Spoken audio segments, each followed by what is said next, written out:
오늘 본문의 말씀을 가지고 한번 따라합시다. 믿음의 결단력.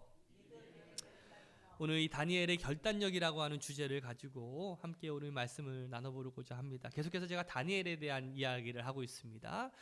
그래서 3주 전부터 다니엘 1장, 2장, 3장. 다음 주에는 몇 장 할까요? 4장 하겠죠. 그러니까 여러분들 제가 이렇게 이야기하는 이유는 뭘까요? 한번 집에서 미리 한번 보세요. 보면 또 은혜가 될 줄로 믿습니다.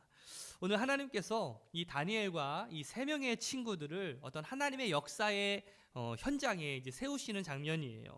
어떻게 보면 감히 우리 인간의 생각으로는 상상할 수 없는 방법으로 하나님께서는 일하시고 계시고, 하나님께서는 이것을 우리가 흔히 성령의 역사다라고 표현을 많이 하거든요. 우리 2장 48절부터 49절까지의 말씀을 한번 읽어보겠습니다. 시작. 왕은 다니엘의 지위를 높이고 귀한 선물을 많이 주며 그를 바벨론 지역의 통치자와 바벨론 모든 지혜자의 어른으로 삼았다. 또 왕은 다니엘의 요구를 받아들여서 사드락과 메삭과 아벳느고를 세워 바벨론 지방의 일을 맡아서 다스리게 하였다. 다니엘은 왕의 궁전에서 머물렀다. 아멘. 자, 지금 그 왕이 다니엘을 축복해 줍니다. 상급도 주고 높은 지위도 주고 굉장히 큰 선물도 주고, 그렇죠? 어떻게 해서 이런 일이 일어날 수 있었습니까? 바로 그 느부갓네살 왕의 꿈을 해몽한 거예요. 해몽한 거죠. 어떻게 보면 하나님께서는요, 그 전혀 우리의 인간적인 생각이 아닌 전혀 다른 생각으로 하나님께서 그 느부갓네살 왕 앞에 다니엘을 설 수 있는 기회를 주셨다라는 것이죠. 이것은 요셉의 이야기도 다시 비슷해요. 요셉이 형들로부터 버려짐을 당하고 이집트의 노예로 끌려갔잖아요. 근데 이집트로 노예를 끌려가가지고 억울하게 누명을 쓰고 어디로 갑니까? 감옥으로 갑니다. 근데 요셉은 그럼에도 불구하고 끊임없이 신앙이라고 하는, 하나님이라고 하는 것을 놓치지 않았어요. 우리 같으면 원망할 수 있지 않겠습니까? 내가 이렇게 하나님을 잘 섬기고 하나님만 바라보고 있는데 왜 하나님 나한테 왜 이렇게 죽을 위기로 구덩이로 몰아넣고 나를 누명 쓰게 하고 감옥으로 나를 이끄십니까? 라고 이렇게 이야기할 수 있을 거잖아요. 오늘 다니엘도 마찬가지입니다. 다니엘도 내가 하나님께 뜻을 정하고 하나님을 향해서 내가 신앙생활 하려고 하는데 왜 나한테 어려움을 주고 우리나라에 어려움이 와서 나를 포로로 끌려가게 하고 왜 나에게 이렇게 힘들고 어려운 일들로 나를 만들고 있습니까? 라고 원망할 수도 있겠지만 가만 생각해 보세요. 요셉은요, 그 감옥에서 누구를 만납니까? 다이렉트로 그 이집트의 왕 바로를 만날 수 있는 기회가 주어지게 되는 거예요. 오늘 다니엘도 바로 느부갓네살 왕 앞에 바로 설 수 있는 기회가 주어지게 된다라는 것이죠. 왕이 많은 바벨론의 뛰어난 학자들을 다 불렀습니다. 그러면서 뭐라고 얘기합니까? 내가 꾼 꿈을 맞춰봐라. 어떻게 알아요? 그리고 내가 꾼 꿈이 뭔지를 맞춰보고 그 꿈도 해석해봐라. 그렇지 않으면 다 죽여버리겠다. 하지만 그 꿈을 맞힌 자들에게는 큰 상급을 내리겠다라고 이야기하잖아요.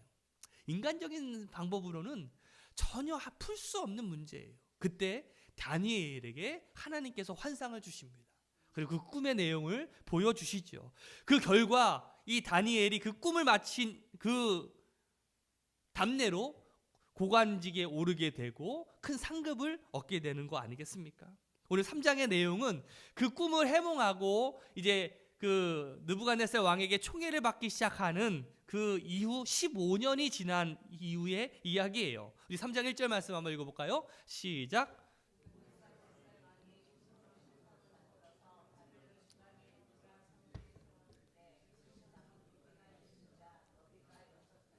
지금 느부갓네살 왕이요, 자신의 공적과 치적을 세우기 위해서 그 바벨론의 전 지역에 이제 큰 동상들을 세우기 시작한 거예요.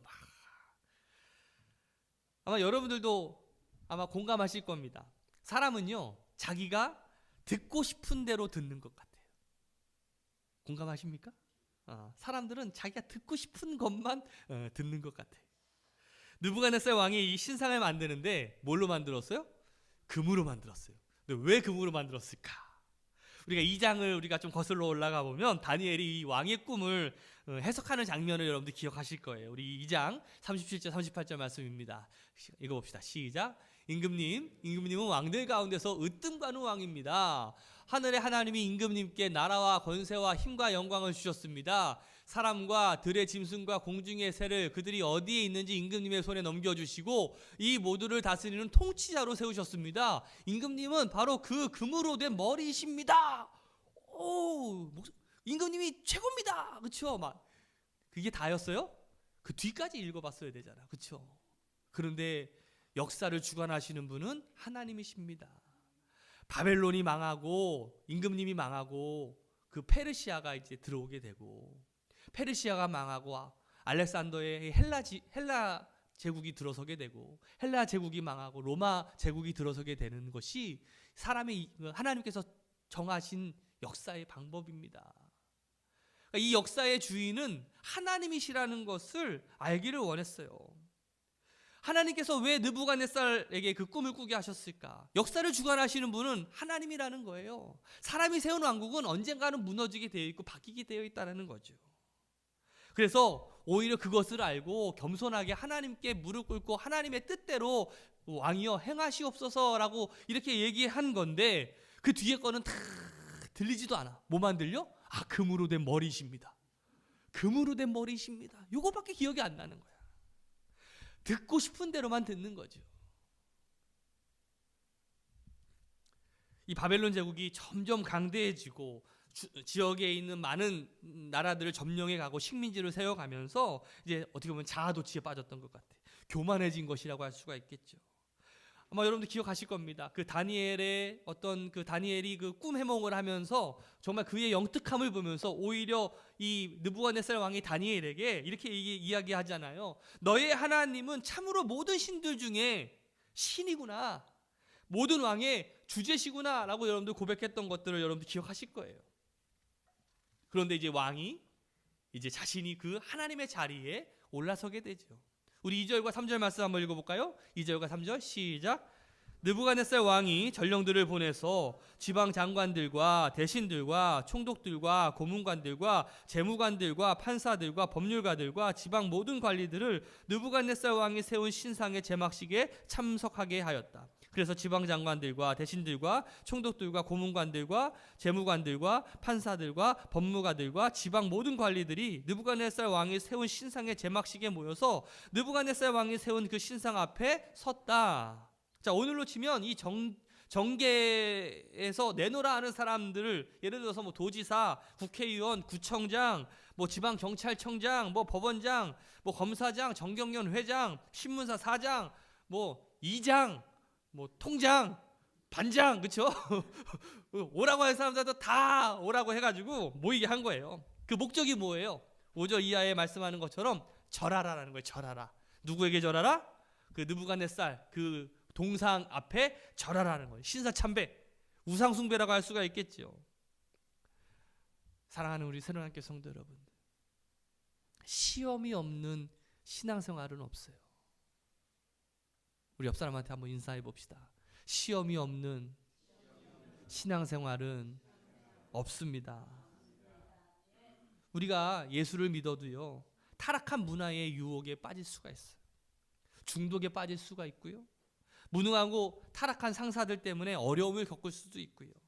때로는 정말 말로도 다 할 수 없는 경제적인 어려움도 오게 되고 사람에게 치이기도 하고요.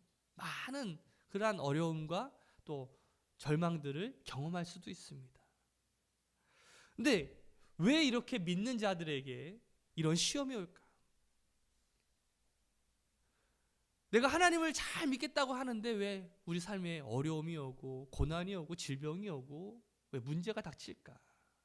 그것은요, 주님이 우리를 믿음의 불로 연단하기 위해서예요.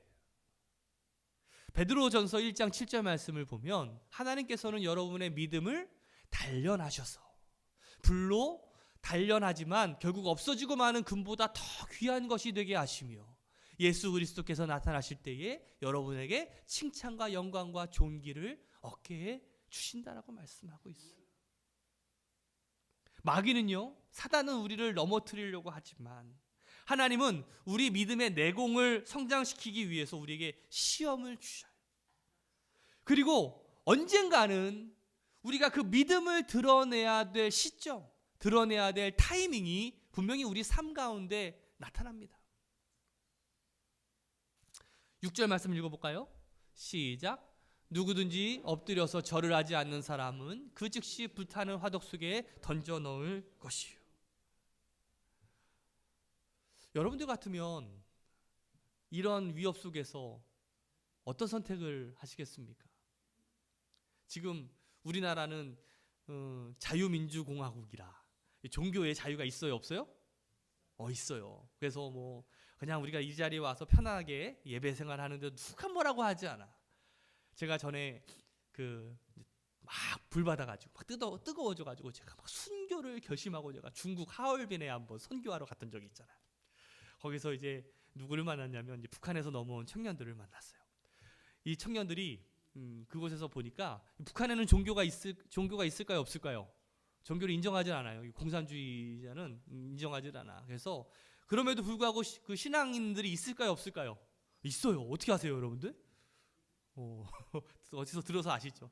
그들이 숨어서 지하에, 완전 현대판 카타콤이죠. 지하에서 신앙생활하면서 얼마나 뜨겁게. 이 사람들은 정말 목숨 걸고 신앙생활하는 거잖아요. 우리랑은 차원이 틀려, 그렇죠? 이 사람들이 이제 어렵게 신앙의 자유를 좀 가지려고 이제 중국으로 넘어왔습니다. 중국도 마찬가지, 쉽지 않은 종교의 자유를 갖기 쉽지 않은 곳인데 이 하얼빈 지역에서 이제 숨어가지고 이제 공안들을 피해가지고 저 지하에 앉아가지고 뭐하냐면 맨날 성경 보고 찬양하고 있는 거야. 제가 만났던 청년이 성경 한 100번 읽고 막 어떤 청년은 막 벌써 뭐 150번, 뭐 구약은 150번, 신약은 뭐 50번 읽었다고 그러는데 제가 이제 그때 부흥회를 인도하고 돌아올 때쯤 되니까 다시 북한으로 들어가야 되겠다는 거예요. 내가 하나님을 알면 알수록 이 복음을 그들에게, 우리 가족들과 우리 아는 지인들에게 전하지 않으면은 안 되겠다라는 거예요. 주변에 있는 사람들이 말리죠. 너 돌아가면 죽는다. 그럼에도 불구하고 그들은 끝까지 그 복음을 위해서 이제 들어갑니다. 3명이 들어갔었는데 제가 베이징에 딱 도착했을 때 한 명이 들어가다 총살당해서 죽었다는 얘기만 들었고 2명이 어떻게 될지 몰라요. 제가 그래도 만약에 잘 들어갔다면 그들로 인해서 북한 내에 어마어마한 그래도 어떤 영향력을 좀 끼치고 있지 않을까라는 기대를 좀 가지고 있는데 제가 그런 생각을 한번 해봤어요. 오늘 여러분들 앞에 총칼을 탁 들이밀면서 너 예수 믿으면 너 지금 죽어. 이렇게 하면 우리 중에 예수를 믿을 사람이 과연 몇 명이나 있을까? 한번 시험을 해보고 싶은 생각도 있는 거예요. 그냥 우리는 그냥 편하게 뭐 그냥 와가지고 이렇게 예배를 드리고 뭐 예배를 안 드려도 뭐라고 안 하고 예배를 드려도 뭐라고 안 하고 그렇죠? 너무나 자유롭게 이렇게 예배를 드리는데 우리가 그런 시험과 역경 앞에 설 때 우리는 어떤 선택을 할까? 오늘 다니엘이 이러한 정말 중요한 절대절명의 상황에 서게 됩니다. 자, 누구든지 엎드려서 절을 하지 않는 사람은 그 즉시 불타는 화덕 속에 던져 넣을 것이다. 7절 말씀입니다. 그리하여 민족과 언어와 다른 백성들은 나팔과 피리와 검은고와 사형금과 칠형금과 풍수 등 갖가지 악기 소리가 울려 퍼지자 왕이 세운 금 신상 앞에 엎드려서 절하였다. 수많은 사람들이 그 왕이 세운 그 동상 앞에서 뭐 했어요? 절했어요. 결국은요, 하나님께서는요, 우리에게 어떤 것을 선택할지를 묻습니다. 우리가 세상에 절할 것인가, 하나님께 절할 것인가? 세상과 타협할 것인가, 그렇지 않을 것인가? 우리가 세상에 예배하든지 하나님께 예배하든지 세상을 선택하든지 하나님을 선택하는지 언젠가 결정해야 되는 순간들이 있어요. 제가 오늘 일부 예배 때를 드릴 때도 우리 교인들한테 얘기를 했어요. 우리가 신앙생활할 때 유초등부 애들이 신앙생활할 때가 어떨까? 유초등부 애들이 신앙생활할 때 힘들까요, 어려울까요? 그렇게 어렵지는 않을 거예요. 엄마가 교회 가라 그러면 가야 되고, 그렇죠? 그래도 뭐 간식 같은 거 주면은 잘 오고 그렇게 바쁘진 않으니까 아이들이. 중학교 올라가면 조금 달라지고, 그렇죠? 고등학교 올라가면 조금 더 힘들어지겠죠. 그러나 그렇게 어렵지는 않아요. 그런데 문제는요, 직장에 들어서게 되고 대학교에 들어가게 되는 순간에 와장창 무너지는 경우가 얼마나 많이 있습니까? 아무 시험이 없을 때에 선택하는 것은 쉽습니다. 그런데 그것은 진짜가 아니에요. 고난과 시험이 올 때에 내가 어떤 것을 선택하느냐가 진짜 그 사람의 모습이거든요. 다니엘과 세 친구들은 어떻게 하기를 선택합니까? 결론부터 말씀드리면 절했을까요? 안 했을까요? 안 했어요. 중요한 게 있습니다. 죽더라도 말이죠. 제가 설교를 준비하면서 이런 묵상을 해봤어요. 나팔이 불면 금신상에 절해야 되는데 아마 오전, 정오, 이렇게 오후 이제 3번 아마 절을 했을 건데 그 시간대마다 내 신앙에 얼마나 수많은 갈등들이 오게 될까? 절하면 살고 절 안 하면 죽고, 절하면 하나님을 배신하는 거고, 절하지 않으면 하나님께 대한 신의를 지키는 건데 어떻게 해야 되는가? 우리 8절 말씀 봅시다. 시작. 그때에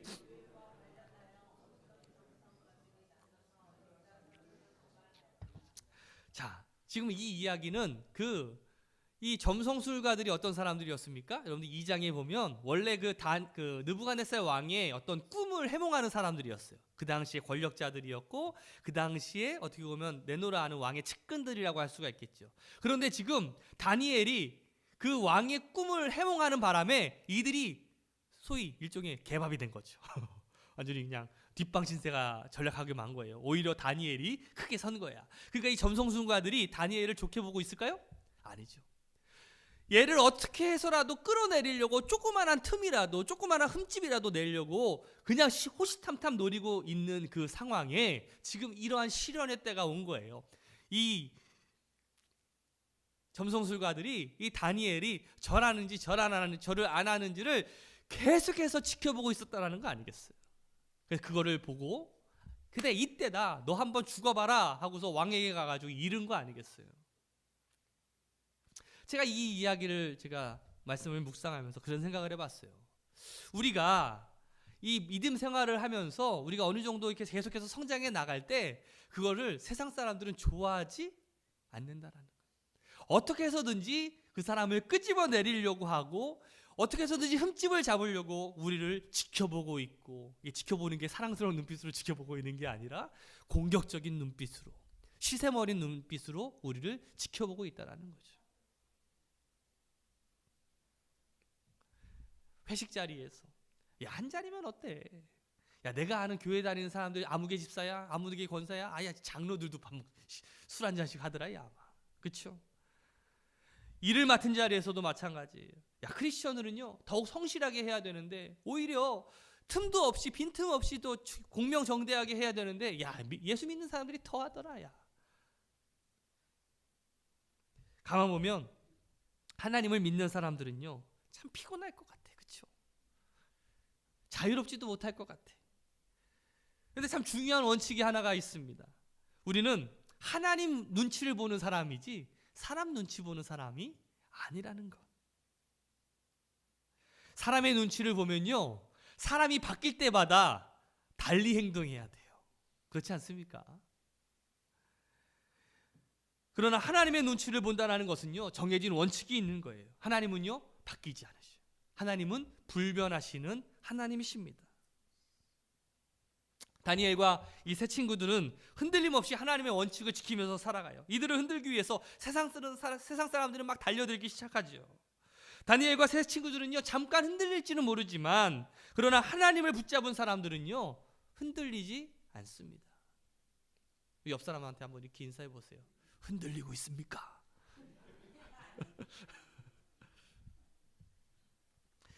이 세상 사람들의 고발로 이 세 친구들이 느부갓네살 앞에 이제 끌려오게 되죠. 13절부터 15절까지의 말씀이 그 내용인데, 자, 그 15절 말씀 읽어봅시다. 15절 시작. 지금이라도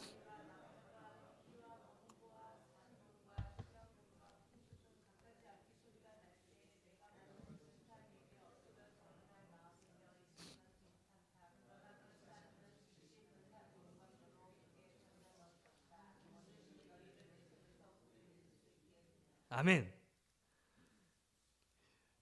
지금이라도, 여기 개역 개정판 보니까 이제라도라고 표현하고 있더라고요. 지금 그 느부갓네살 앞에 이 다니엘과 세 친구들이 끌려옵니다. 그때 이 굉장히 유혹적인 달콤한 말을 먼저 건네죠. 지금이라도, 이제라도 네가 나한테 절해라.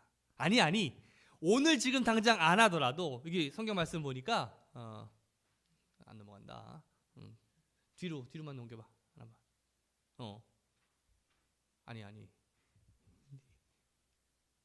내가 할게. 거기.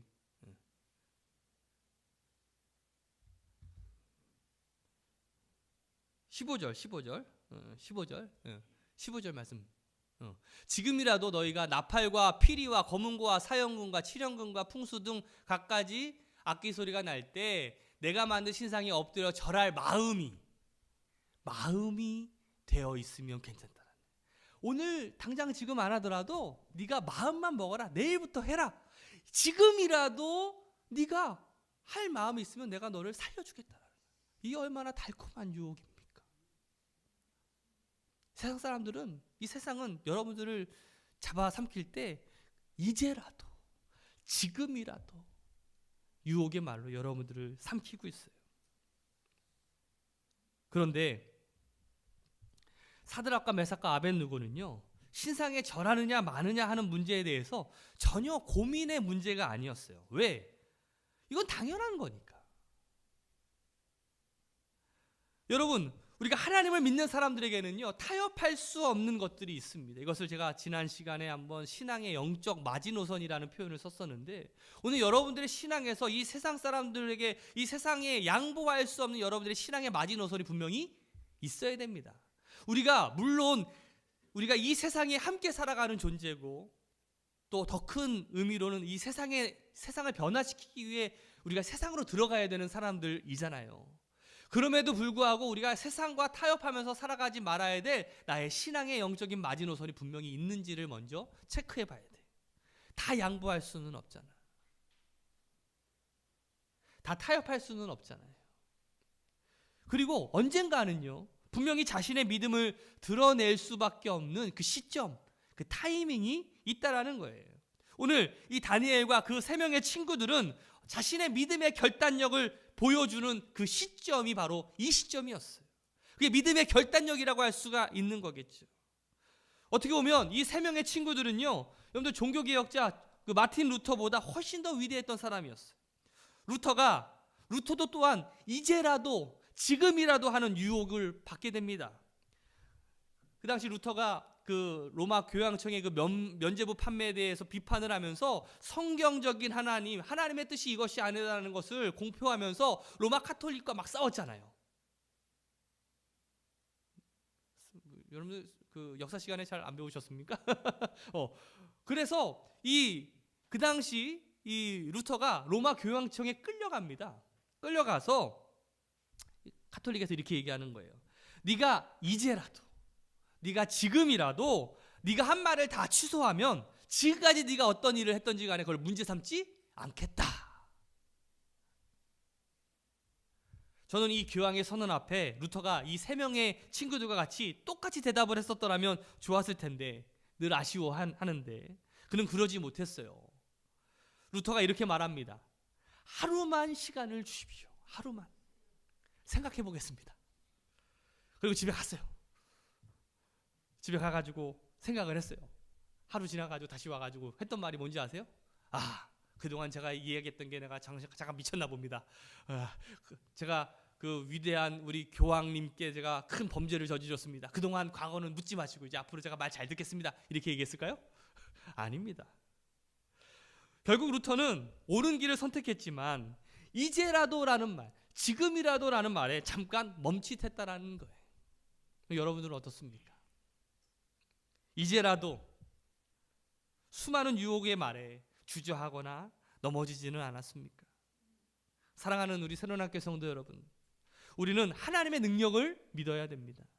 다니엘과 이 세 명의 친구들은 하나님의 능력에 대한 확고한 분명한 신앙이 있었다라는 거예요. 제가 인간의 덕목 가운데 제일 중요하게 여기는 게 뭔지 아세요? 맞아요. 그거 뭐예요? 의리. 이게 하나님을 향해서는 신의가 되는 거고요, 우리 인간들과의 관계에서는 신뢰가 되는 거예요. 의리가 있는 사람은요, 망하지 않아요. 옆에 사람한테 이렇게 인사합시다. 의리 있게 삽시다. 의리. 의리를 지켜야 돼요. 사람은 진짜 의리를 지켜야 돼요. 이 세 명의 친구들은 하나님에 대한 신의, 확고한 신의가 분명히 있었다라는 거예요. 그 신의가 있을 때 하나님도 우리에게 신의를 지켜주시지 않을까. 하물며 조직 폭력배도 의리를 위해서 자신의 목숨까지도 내놓는데 하나님이야 우리를 위해서 무엇을 못 주시겠습니까? 17절 말씀 한번 읽어볼까요? 시작. 불 속에 던져서도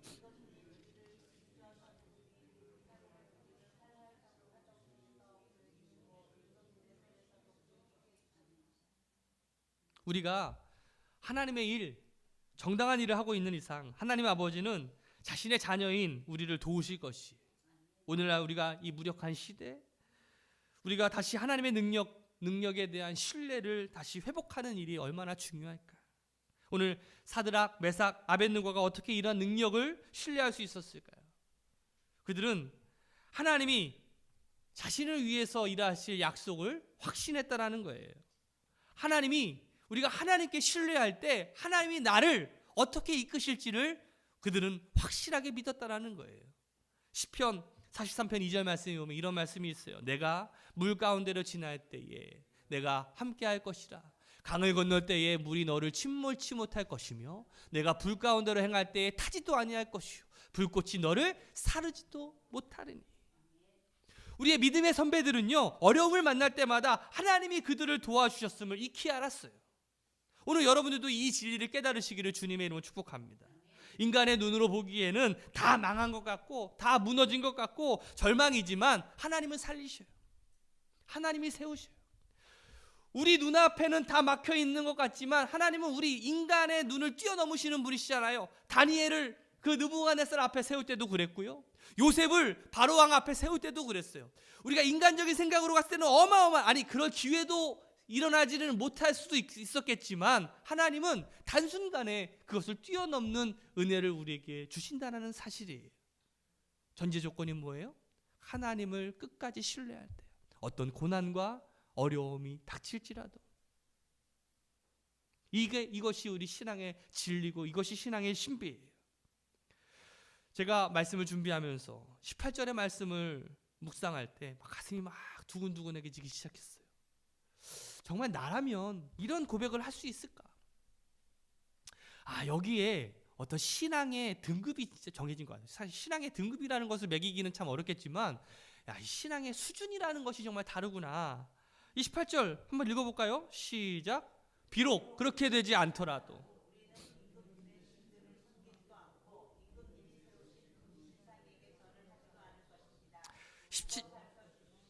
17절 말씀이 뭡니까? 불 속에 던져서도 임금님, 우리를 지키시는 하나님이 우리를 살리실 것입니다 라고 얘기했잖아요. 그런데 18절에 이렇게 말하고 있는 거예요. 비록 그렇게 되지 않더라도, 그리 아니하실지라도 나는 하나님의 능력을 통해서 건짐받고 내 병이 고쳐지고 내 사업이 번창해지기를 원하지만, 그러나 하나님의 뜻이 그것이 아니라면 기꺼이 포기하겠습니다. 사실 우리는 욕심투성이잖아요. 우리가 하나님 믿고 신앙 결단할 때 어떤 생각하면서 믿습니까? 내가 하나님 잘 믿으면 하나님께서 나에게 복을 내려주셔서 내 곡간도 막 차곡차곡 채워주시고 내 자녀들도 막 그냥 일치월창하게 성장하고 잘 자라고 우리 가업이 막 번창하고, 그렇지 않습니까 여러분들? 다 잘 될 거라고 생각하면서 살아가잖아요. 그러나 하나님께서 그것이 아니라고 여기실 때 우리의 것을 빼앗아 갈지라도, 내 목숨까지도 빼앗아 갈지라도 비록 그렇게 되지 않더라도 라고 말할 수 있을까?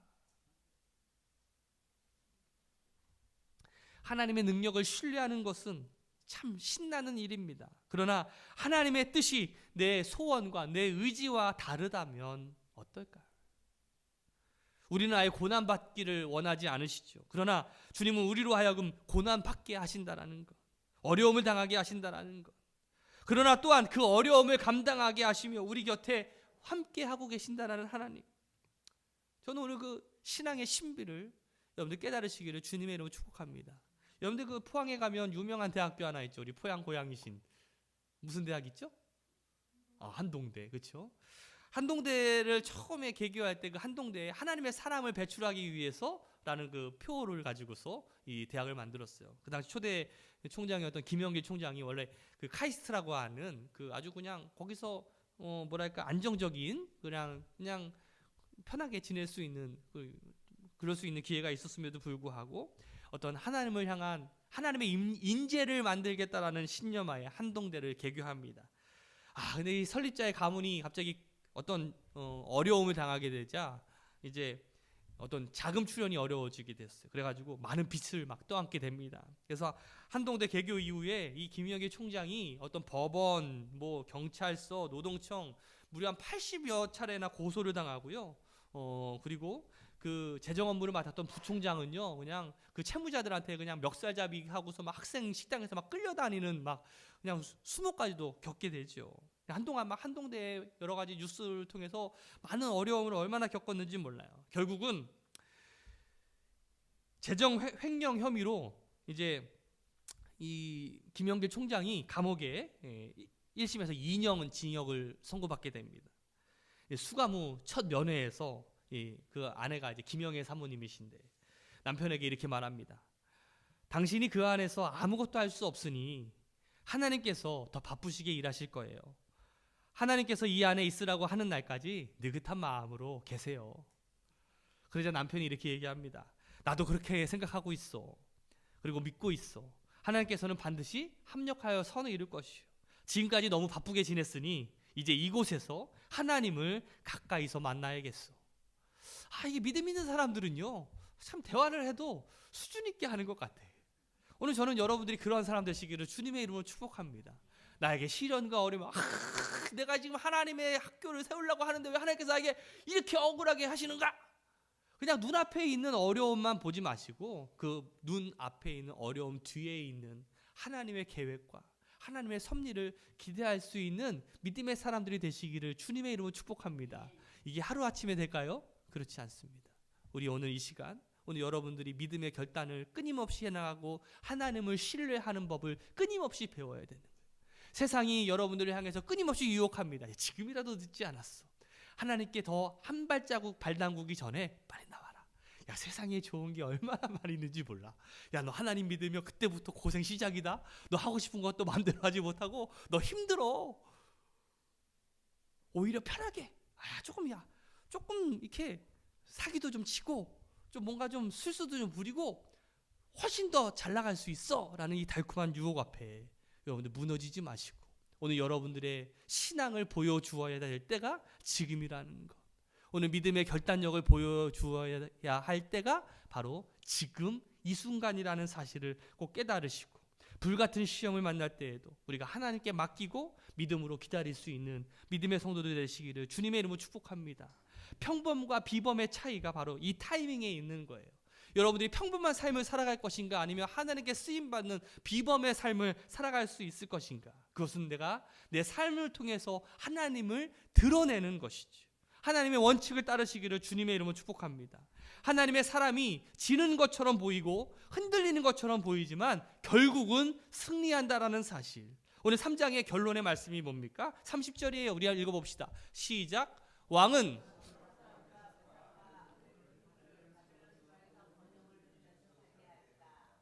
무슨 말입니까? 그 다니엘과 3명의 친구들이 불 속에서 살아났다라는 거예요. 하나님께서 그 불같은 시험에서 건져주셨다라는 거예요. 하나님을 신뢰했을 때 하나님은 우리를 책임져 주시고 더 큰 것으로 채워주신다라는 사실입니다. 타협하지 않고 하나님께 제시했던 이 절대적인 신앙을 고수하며 하나님을 신뢰했던 이 다니엘 그리고 3명의 친구들, 만일 하나님이 이들을 불 속에서 건져주시지 않았더라도 아마 이들은 그냥 자신에게 주어진 이 믿음의 길을 그냥 가면서 순교했을 거예요. 그 뜨거운 불 속에서 아마 그들의 신앙을 지키면서 아마 죽었을지도 몰라요.